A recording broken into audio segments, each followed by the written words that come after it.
A billionaire decided to end his life. He was done with the medications, the silence, the empty rooms. But as the pills scattered across the marble floor, a maid's 3-year-old daughter picked one up, looked at him, and said the 9 words that stopped his heart cold. His name was Marcus Thorne. At 42, he had a net worth of $1.3 billion and a depression so profound it had its own gravity. Hers was Elena, working the morning shift to keep the lights on. This is not a story about wealth or poverty. It's about what happens in the silent space between two people who have given up, when a child who doesn't understand giving up walks in. So how did a man who could buy anything find himself on a bathroom floor, utterly bankrupt of hope? To understand that morning, you have to understand the 2 silences that filled the penthouse. Marcus Thorne's silence was the kind you could measure in money. 12,000 square feet of polished concrete and floor-to-ceiling glass overlooking Central Park, and every surface echoed with the absence of a single other human heartbeat. He hadn't hosted a party in 3 years. He hadn't answered a personal call in 8 months. His therapist, the 5th one in 2 years, had gently suggested inpatient care just 2 weeks before. Marcus had fired him by email that same afternoon. The diagnosis was persistent depressive disorder, a clinical term for a pain so heavy it had become a permanent tenant in a body worth over $1 billion. He had every treatment available: transcranial magnetic stimulation, a private chef preparing neurotransmitter-boosting meals, a pharmacopoeia of pills in his bathroom. And on that Tuesday morning, he decided he was done with all of it. The other silence belonged to Elena Mendez. It was the silence of calculation, of survival math performed in the dark. Her alarm buzzed at 4:38 a.m. in a Brooklyn walk-up that shook with every passing subway train. She had 17 minutes to get herself ready, 23 to get her daughter Lily dressed and fed, and exactly 34 to make the subway ride to the Upper West Side if she caught the local just right. She was always 6 minutes short. She made it up by skipping breakfast. She'd been a housekeeper for the Thorne estate for 11 months. It paid $28 an hour, almost double her other jobs, which was the only reason she tolerated the feeling of the place. The penthouse didn't feel like a home. It felt like a beautifully designed trap. She cleaned around Marcus Thorne the way one might clean around a sleeping predator, quietly, quickly, without making eye contact. He was never rude. He was just not there. A ghost in a $5,000 sweater, moving from the bedroom to the study to the terrace, leaving no trace he'd been anywhere at all. The rules were not laminated, but they were absolute. Do not enter the study when the door is closed. Do not touch the papers on the desk. Do not ask questions. Do not speak unless spoken to. Elena had memorized them on day 1. She was good at following rules. She had to be. Before this, she'd cleaned hotel rooms at the airport where the rules were about time, not space. 15 minutes per room, strip the beds, clean the bathroom, vacuum, restock. She could do it in 12. She was that thorough, that fast. She got the Thorne job through an agency that specialized in high-net-worth clients. The interviewer had looked at her file, then at her, and said, "He's had 4 housekeepers in the last year. They all quit. They say the atmosphere is corrosive." Elena had nodded. She needed the money. Lily's father was not in the picture, a different kind of ghost, the kind that leaves a 3-month-old and a stack of unpaid bills. Elena had a love for her daughter that was ferocious and a bank account that was anemic. The math was simple. So she showed up. She dusted the art he never looked at. She polished the grand piano nobody played. She changed the filters on the air purifiers that hummed constantly, fighting a dust that seemed more metaphysical than real. She saw the medication. Of course she did. The lineup of orange plastic bottles on his bathroom counter, next to a sink so pristine it looked like a museum display. Lexapro, Wellbutrin, Clonazepam for sleep. She knew the names. Her sister took Lexapro. She'd seen the same hollow look in her sister's eyes sometimes, and she saw it in Marcus Thorne's every single day. But this was not her business. Her business was the dust on the baseboards and the streak-free windows. She kept her head down. She collected her check. On Thursdays, she paid the babysitter, Mrs. Ruiz, $50 for the morning shift. It was her largest weekly expense after rent. And then on a Wednesday in October, Mrs. Ruiz called at 5 a.m. Her back had gone out. She couldn't watch Lily. Elena stood in her tiny kitchen, phone pressed to her ear, staring at the clock. She had no family in the city, no friends who could take a 3-year-old at that hour. She had 2 choices: call in sick and lose a day's pay, or bring Lily with her and hope. The Thorne contract was clear: no children on premises, but the rent was due on the 1st, and today was the 28th. Elena looked at her daughter, asleep on the sofa bed, one arm wrapped around a worn, stuffed fox. She made a decision. She would be quick. She would keep Lily in the service pantry off the kitchen. She would handle it. She always handled it. She did not know that the universe had already begun its own calculations. That same morning, Marcus Thorne had woken at 3 a.m., as he did most nights, from a sleep that felt like drowning. He'd sat on the edge of his bed, his head in his hands, and made a decision that felt less like a choice and more like a physical law. He was tired, not sleepy tired, bone tired, soul tired, the kind of tired that makes the air feel thick and every color look gray. He walked into his bathroom, opened the mirrored cabinet, and took out every bottle. He stood there for a long moment, holding them. Then he unscrewed the caps, one by one, and walked to the balcony door. He slid it open. The cold October air rushed in. He extended his arm over the railing, 42 stories above the waking city, and he opened his hand.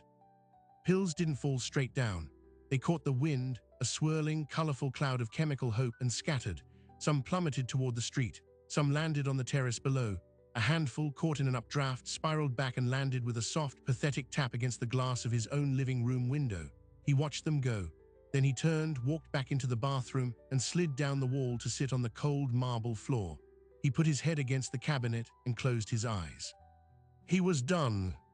Elena let herself in at 6:17, 2 minutes late. Lily was in her arms, half asleep, head on her mother's shoulder. The penthouse was dark, the only light coming from the city through the windows. It was quieter than usual. Elena felt it immediately, a different quality of silence. She set Lily down in the service pantry on a folded blanket with her fox and a sippy cup.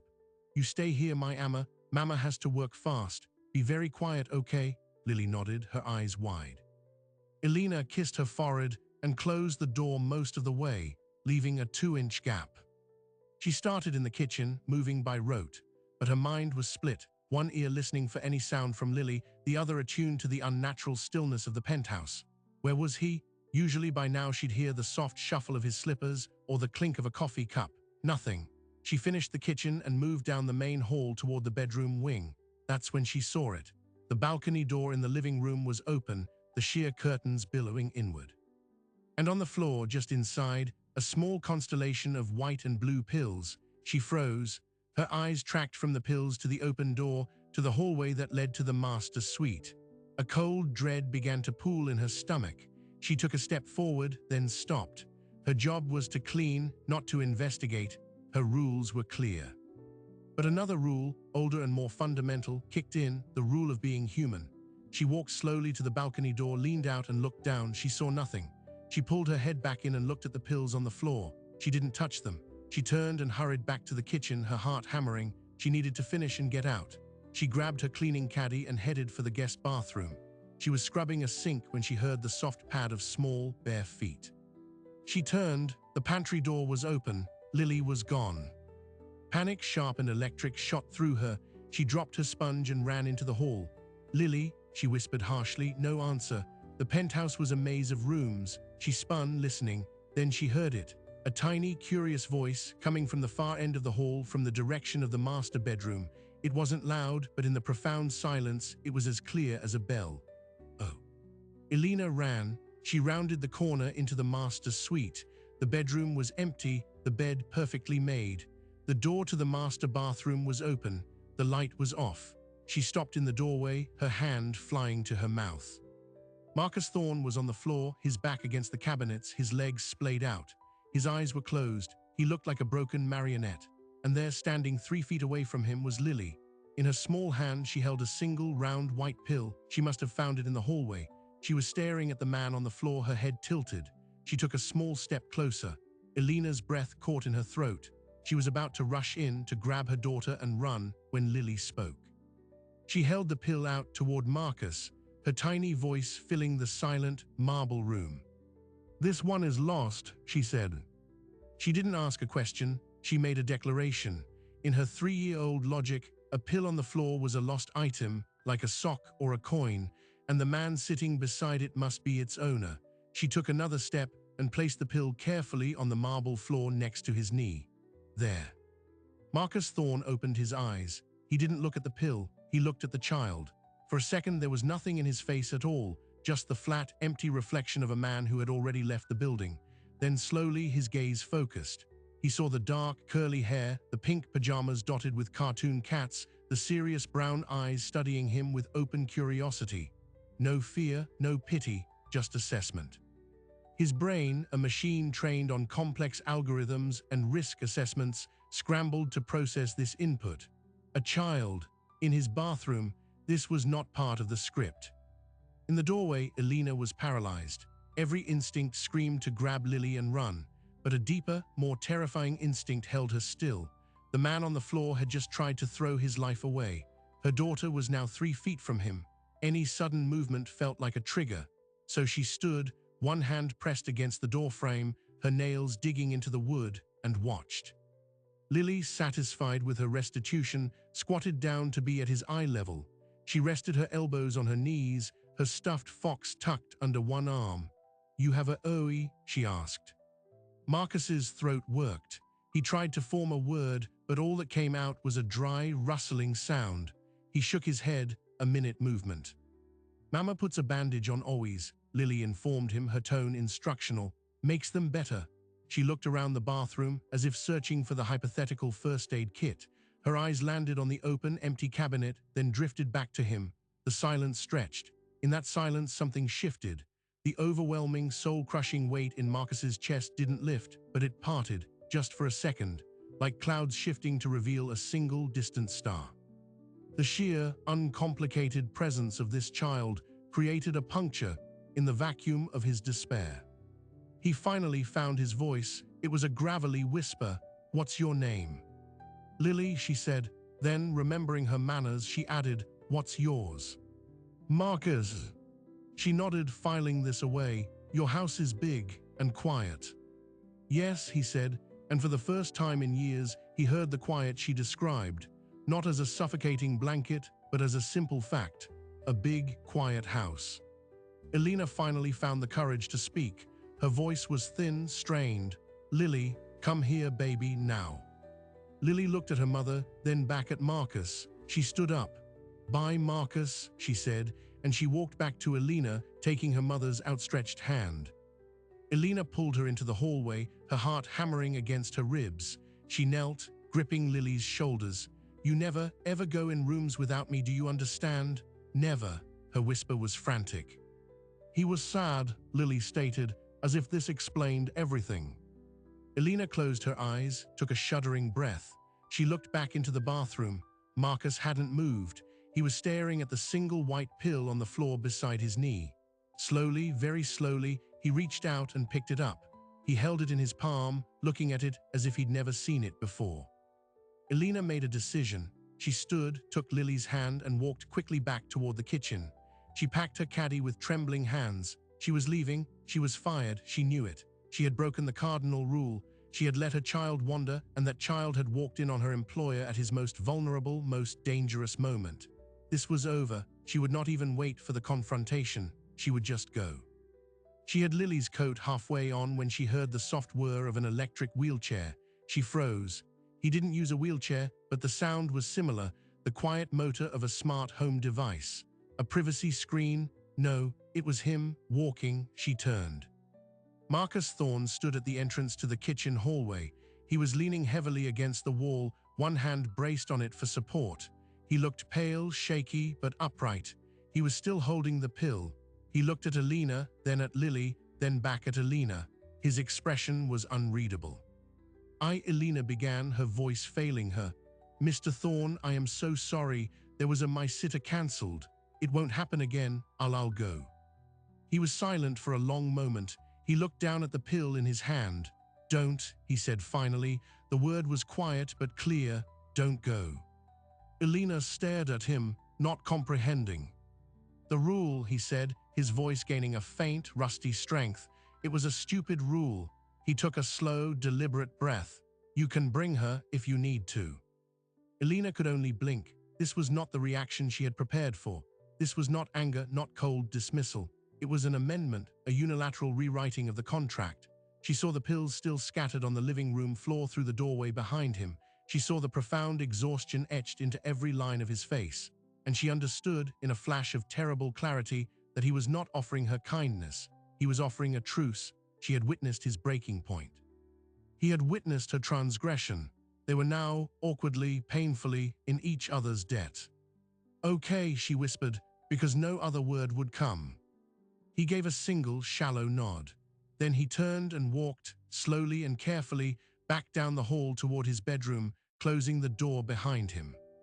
Elena stood in the silent kitchen, Lily's small hand in hers, and tried to process what had just happened. The world had not ended. She had not been fired. Instead, she had been granted a terrifying permission. She finished putting Lily's coat on, not to leave, but because the penthouse was cold. She sat Lily at the kitchen island with a coloring book and some crackers from her bag. Then, with a surreal sense of detachment, she got out the broom and dustpan. She walked into the living room, knelt, and began to sweep up the scattered pills from the marble floor. Each little capsule felt radioactive in her care. She didn't know what to do with them. She couldn't throw them away. That felt like a decision too big for her to make. She couldn't put them back. That felt like an endorsement. So she swept them into the dustpan and poured them into an empty Ziploc bag she found in a drawer. She sealed it and put it on the kitchen counter, a silent, plastic question mark. The next day, Elena arrived alone. Mrs. Ruiz was back. The penthouse felt the same, yet completely different. The air was charged with the unspoken event of the day before. Marcus was in his study, the door closed. Elena cleaned meticulously, hyper-aware of every sound. When she finished the kitchen, she saw the Ziploc bag was gone from the counter. In its place was a post-it note. 2 words in a sharp, slanted handwriting: "Thank you, nothing else." That was the first crack. The following week, on a Thursday, the staffing agency called Elena, not her coordinator, but the manager. His voice was brisk, professional, laced with a subtle tension. "Ms. Mendez, we're conducting a routine check-in on the Thorn account. How are things proceeding?" Elena, phone pressed to her ear in her tiny kitchen, felt a chill. "Fine, everything is fine. No issues. Mr. Thorn hasn't expressed any concerns." "No," she said too quickly, "none." "Good, that's good to hear." The manager paused. "You should know, Ms. Mendez, your predecessor left because she found the environment emotionally hazardous. The one before that cited ethical concerns. We just want to ensure you feel safe and supported." Ethical concerns. The phrase landed like a stone in Elena's gut. She thought of the bag of pills. "I'm fine," she repeated, her voice hollow. "Very well, we'll check in again next quarter." After she hung up, Elena sat at her small table for a long time. The agency knew, maybe not the specifics, but they knew something was wrong. They were covering their liability. She was now the canary in the coal mine, and her continued employment was their metric that the mine hadn't yet exploded. Meanwhile, a fragile, silent routine began to form.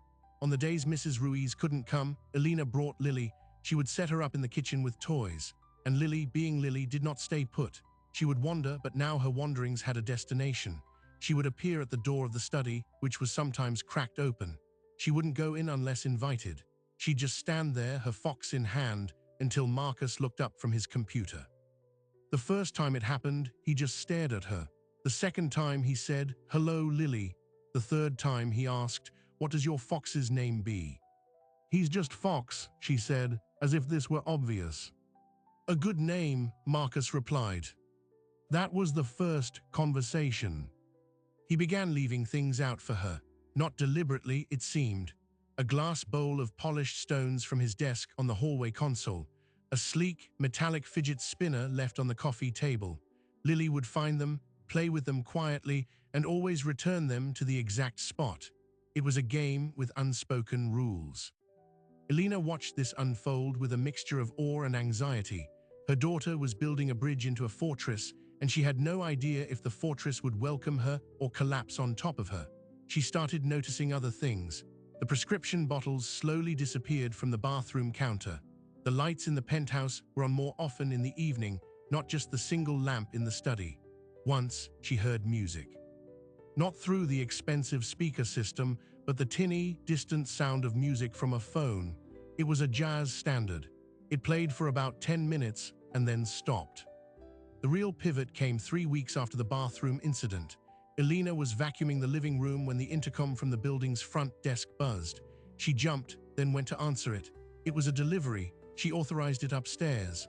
A few minutes later, the private elevator dinged, and a uniformed man wheeled in a large, flat cardboard box.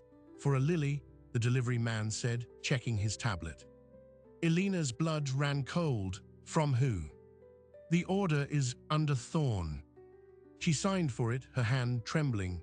After the man left, she stared at the box. It was from a famous, expensive toy store. She didn't open it.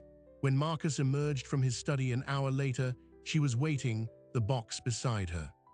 "Mr. Thorn, this came." He looked at the box, then at her tense face. "It's a puzzle," he said simply, "a wooden map of the world. I thought she might like it." He saw the panic in her eyes and his expression softened, almost imperceptibly. "It's not a transaction, Elena, it's just a puzzle." He had never used her first name before. The sound of it disarmed her. "It's too much," she managed to say. "It's a box of wood," he said, a faint, tired edge returning to his voice. "Give it to her or don't. Throw it away if it makes you uncomfortable." He turned to go back to his study, then paused. She said the continents were like big pieces. Last week, she was looking at a book in the kitchen. He remembered. Elena stood there, conflicted. After he left, she opened the box. It was indeed a beautiful, chunky wooden world map puzzle. Expensive, but not obscenely so, not a diamond necklace, a puzzle. She put it in the pantry. The next time Lily came, Elena, with a heart full of nerves, gave it to her. Lily's eyes went wide with wonder. She spent the next hour meticulously trying to fit Africa next to Asia. She didn't get it right, but she was mesmerized. Elena, cleaning the windows, watched her daughter and felt the high, cold walls of the penthouse soften another degree. But the outside world was not softening. The agency called again, this time asking for a mandatory wellness check meeting with her. Marcus's personal attorney, a woman named Diane Cole with a voice like chilled steel, began calling the landline more frequently. Elena would overhear fragments from the study. "The board is asking for the Q3 projections, Marcus. You can't keep deferring. The charitable trust needs your signature. Your sister called the office again. She's concerned." The pressure was building, a slow-motion tectonic shift beneath the fragile new normal. Elena realized she was no longer just a housekeeper. She was an unwitting caretaker, a witness, and a potential liability. And Marcus Thorn, for all his quiet interaction with Lily, was still a man standing on a ledge. The pills were gone, but the void remained. He was just learning, moment by moment, to look away from it. The breaking point came from an unexpected direction. It was a rainy Tuesday. Elena was there with Lily. Marcus had a scheduled video conference with his board at 10 a.m. At 9:55, Elena saw him through the open study door. He was sitting at his desk, staring at the blank screen of his monitor. He wasn't moving. He had that same terrifying stillness from the bathroom floor. The camera light on his computer was on, a tiny green eye waiting. Lily, carrying Fox, walked past the door. She saw him. She stopped. She didn't say anything. She just walked into the room, went over to his desk, and placed Fox squarely in front of the keyboard, right under the camera's view. "Fox wants to listen," she announced. "He likes learning." Marcus looked from the stuffed animal to Lily's earnest face. A shudder seemed to pass through him. Then something miraculous happened. The corner of his mouth twitched, not a smile, but the ghost of one. He reached out and very carefully adjusted Fox so he was sitting upright. "He should have a good view then," Marcus said, his voice rough. The green camera light blinked. The meeting was starting.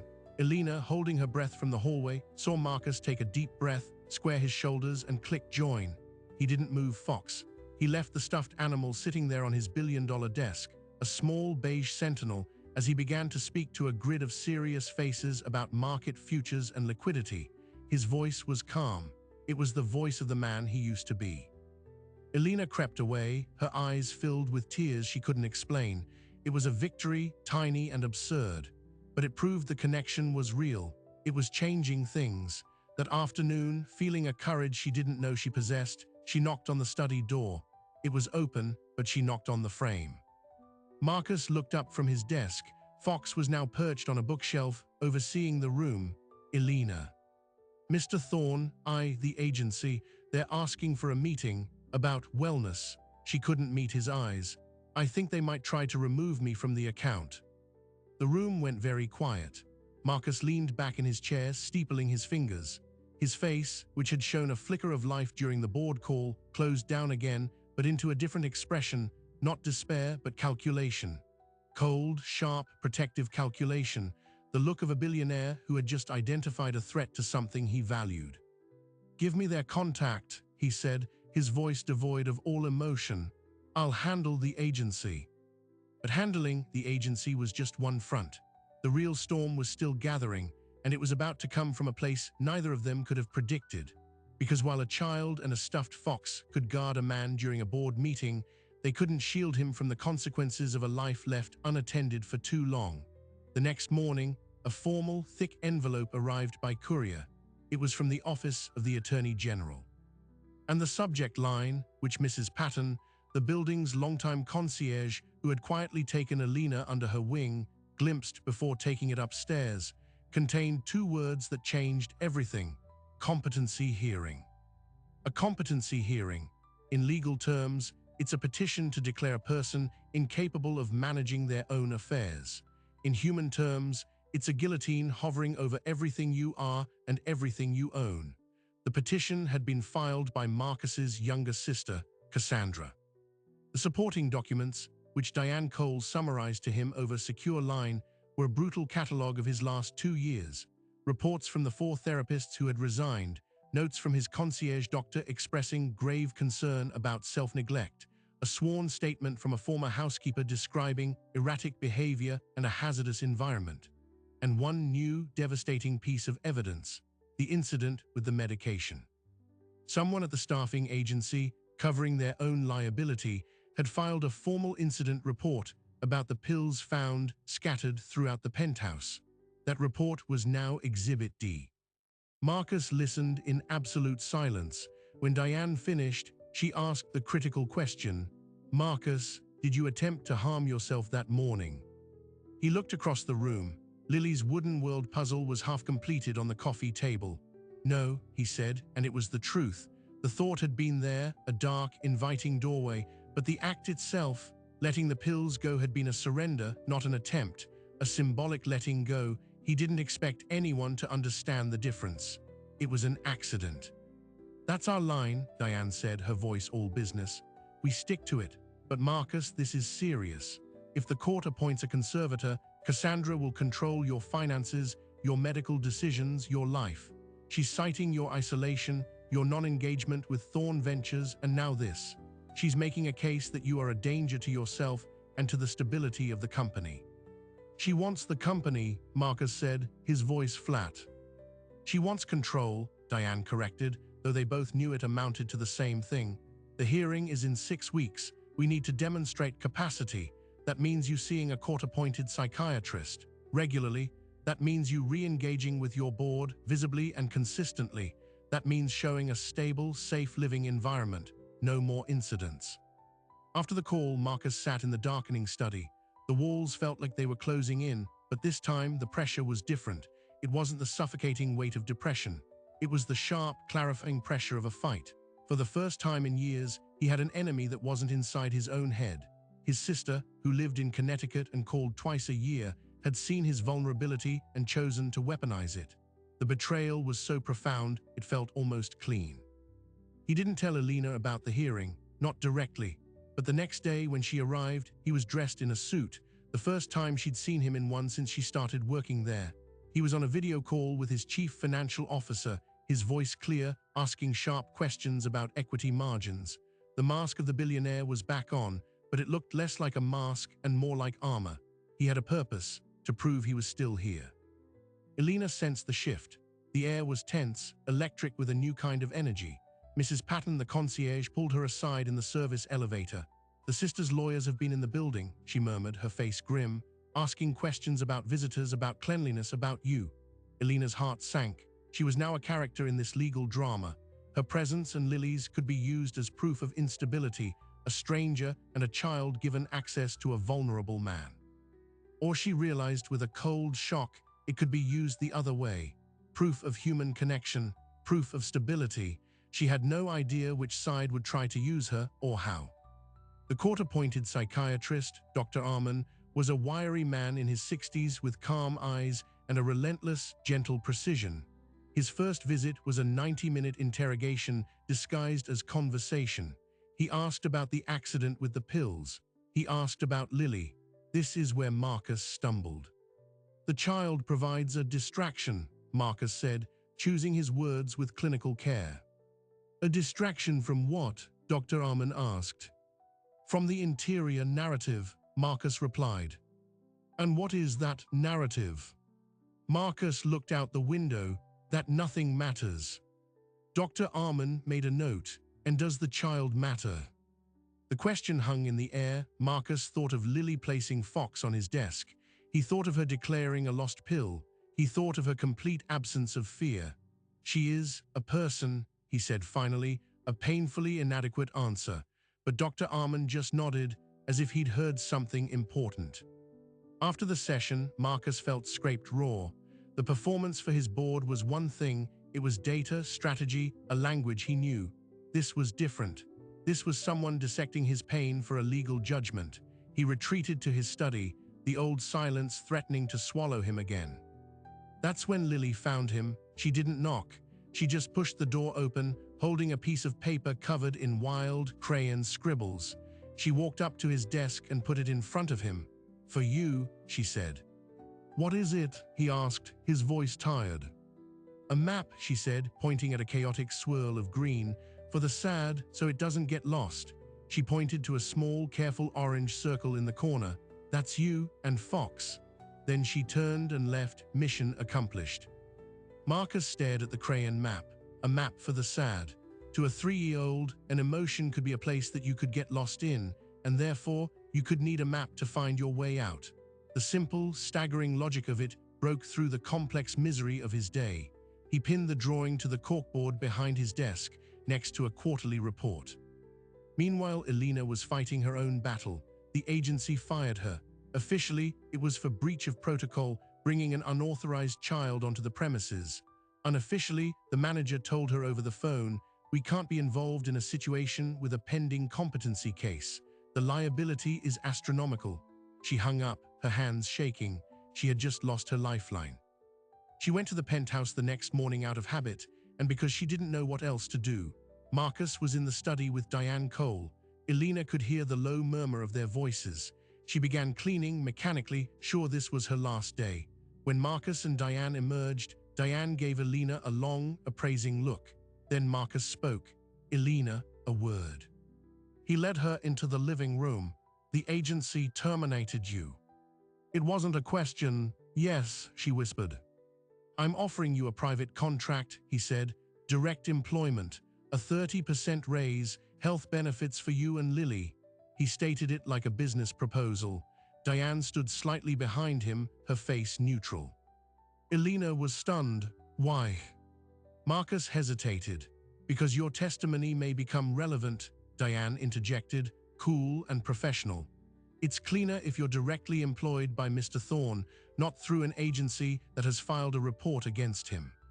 But Marcus shook his head, a faint gesture of irritation at his attorney. He looked at Elena. "Because you didn't leave," he said simply, "and neither did she." Elena accepted. The raise meant she could pay Mrs. Ruiz reliably. The health benefits meant she could finally take Lily to a dentist. But the price was her total entanglement. She was now a formal part of Marcus Thorne's defense strategy.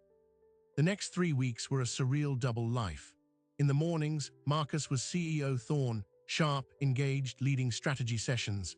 In the afternoons, he was patient Thorne, submitting to Dr. Arman's probes, undergoing cognitive assessments, documenting his medication compliance with a dispenser that looked like a high-tech alarm clock. And woven through it all, like a golden thread, was the unscripted reality of Lily. She would wander in during a call, and Marcus would mute his microphone and listen to her story about a bug on the terrace. She would leave a graham cracker on the corner of his desk like an offering.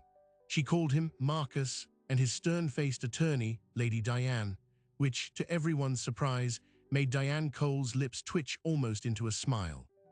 Dr. Arman observed all of this. During their third session, he asked, "Do you feel a sense of responsibility toward the child?" "I feel a need not to frighten her," Marcus answered carefully. That's a form of responsibility, Dr. Arman noted. It requires you to regulate your own emotional state, to be present. That's a significant protective factor against the kind of despair documented in these reports. He tapped the file from Cassandra. The court will want to see not just that you're not a danger, but that you have a will to live. Connections are evidence of that will. Marcus left that session feeling a strange new sensation, hope laced with terror. His connection to a housekeeper's toddler was becoming a legal argument for his sanity. Then 2 weeks before the hearing, Cassandra struck again. A gossip columnist published a blind item, which reclusive tech billionaire is so unstable he's being nursed back to sanity by his maid's preschooler. The details were vague but recognizable. The story framed Lily not as an innocent connection, but as a prop, a bizarre crutch for a broken man. It painted Elena as an opportunistic caretaker and Marcus as a pathetic figure. The article was a poison pill. It threatened to turn their one piece of positive evidence, the human connection, into a laughingstock, a sign of his absurdity. Marcus's first instinct was fury, then a crushing shame. He had exposed them to this. Elena saw the article online. The comments were cruel. She cried in the service pantry, hiding from Lily. She felt dirty, exposed. That evening, Marcus found her gathering her things to leave. Her eyes were red-rimmed. I can't have people saying these things about me, about her. I know, he said, his voice low. I'm sorry, I will make it stop. How? She asked, despair in her voice. I don't know yet, he admitted, but I will. He spent the night on the phone with Diane and a crisis public relations firm, but the legal and PR strategy felt like building a dam after the flood had already hit. The damage was to their spirits, to the fragile trust they'd built. The next morning, Lily, sensing her mother's sadness, was clingy and quiet. She didn't wander. She stayed in the kitchen, coloring. At lunch, Marcus came out of his study. He looked at Lily, then at Elena. He walked over to the kitchen table and sat down in a chair opposite Lily. He didn't say anything, he just sat there. Lily looked up from her drawing. You sad too? She asked him. Yes, he said. She considered this. Then she slid off her chair, walked over to him, and did something she had never done before. She put her arms around his neck in a quick, tight hug, then let go just as fast, returning to her seat as if she'd just delivered a parcel. Mama hugs make better, she explained. You know, have mama, so me. Elena, watching from the sink, felt her breath catch. In that one clumsy, perfect sentence, Lily had dismantled the entire narrative of the gossip column. This wasn't a transaction. It wasn't therapy. It was one sad person offering another sad person the only tool she had. Marcus, for his part, looked utterly winded. The hug had lasted less than 3 seconds, but it seemed to have rearranged something fundamental inside him. He looked at the little girl, then at her mother. Thank you, Lily, he said, his voice thick. The hearing was now 7 days away. The legal machinery was grinding forward. But in that quiet kitchen, a different kind of verdict had been reached. The battle for Marcus Thorne's mind had moved from the therapist's office and the courtroom into the realm of the human heart. And the most powerful witness was a 3-year-old with a stuffed fox who had just testified, without words, that he was worth saving. The final act would not be about proving his competency to a judge. It would be about claiming the life that had been offered back to him in a bathroom by a child holding a single, lost pill. The morning of the competency hearing arrived with a cold, grey rain. Marcus, dressed in a charcoal suit that felt both familiar and foreign, like the skin of a man he used to be. Diane Cole met him in the foyer, her briefcase in hand, her expression one of focused calm. Remember, she said, this is not about emotion, it's about function. We demonstrate function. Elena was already there, having come early to straighten the apartment. She wore the one dress she owned that felt appropriate for a court appearance, a simple navy blue. Lily was with Mrs. Ruiz. The plan was for Elena to testify if called, to speak to the stability of the household, to the routine. She was terrified. The hearing was not in a public courtroom, but in a sterile, wood-paneled conference room in the courthouse. Presiding was a retired judge acting as a special referee. Cassandra was there, flanked by 2 attorneys. She was a sharp-faced woman in her late 30s, dressed in expensive, severe tailoring. She did not look at her brother when he entered. The first hour was a dry, brutal dissection of Marcus's failures. Cassandra's attorney entered the incident report about the pills into evidence. He called the director of the staffing agency, who testified about the hazardous environment and the unprecedented turnover.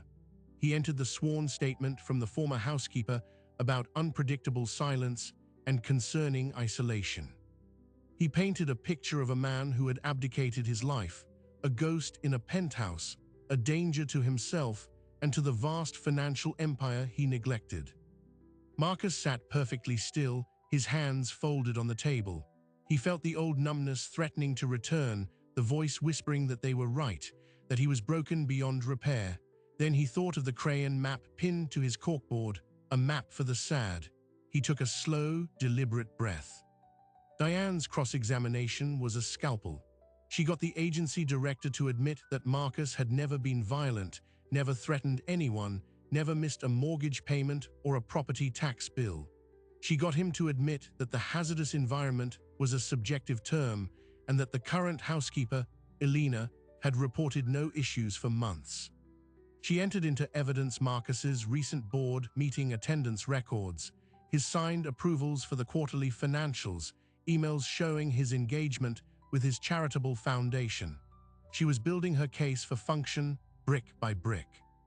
Then Cassandra's attorney called Dr. Arman. The psychiatrist took the stand and gave his testimony with professional detachment. He described Marcus's persistent depressive disorder, his history of social withdrawal, his previous non-compliance with medication. He stated that, in his clinical opinion, Marcus had experienced a severe episode that precipitated the medication incident. This was the worst moment. The experts seemed to be siding with Cassandra. But then Diane stood for cross-examination.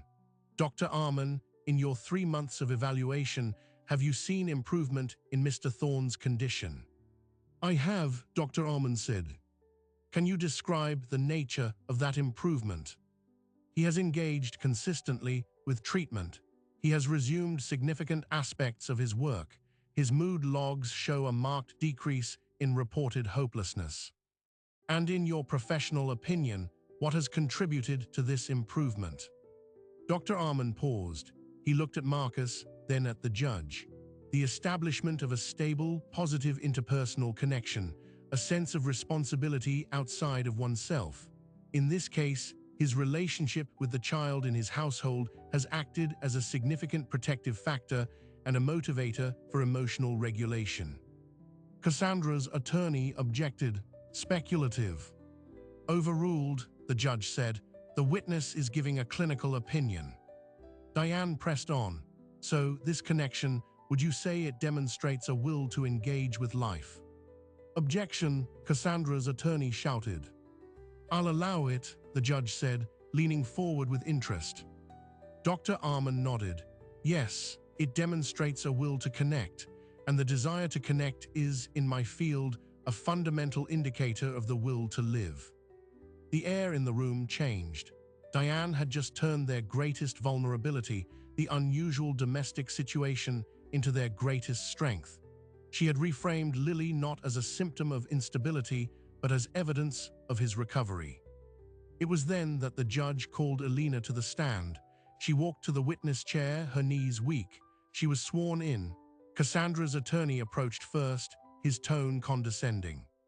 Ms. Mendez, you are employed directly by Mr. Thorne now, is that correct? Yes. And prior to his sister filing this petition, you were employed through an agency that considered him a liability, correct? Yes. And this new private employment came with a substantial raise and benefits, did it not? Elena felt her face grow hot. Yes. So your financial well-being is now entirely dependent on Mr. Thorne remaining in control of his assets, is it not? Objection, Diane said calmly, calls for speculation. Sustained. But the point was made. The attorney smirked, implying Elena was a bought witness. He then asked about the morning of the pills, trying to get her to describe Marcus's state in frightening detail. Elena kept her answers short, factual. He was on the floor. He was upset.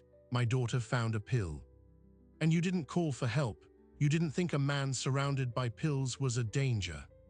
He wasn't surrounded, Elena said, her voice gaining a sudden strength. There was one pill, and my daughter was talking to him. The attorney looked frustrated. He finished his questions, then it was Diane's turn. Ms. Mendez, does Mr. Thorne ever speak to your daughter about his business, about his finances? No. Does he ever give her expensive gifts, jewelry, large sums of money? He gave her a wooden puzzle. It cost maybe $60. Do you feel pressured by him to say anything here today? No. Do you believe he is a danger to himself or others? Elena looked directly at Marcus.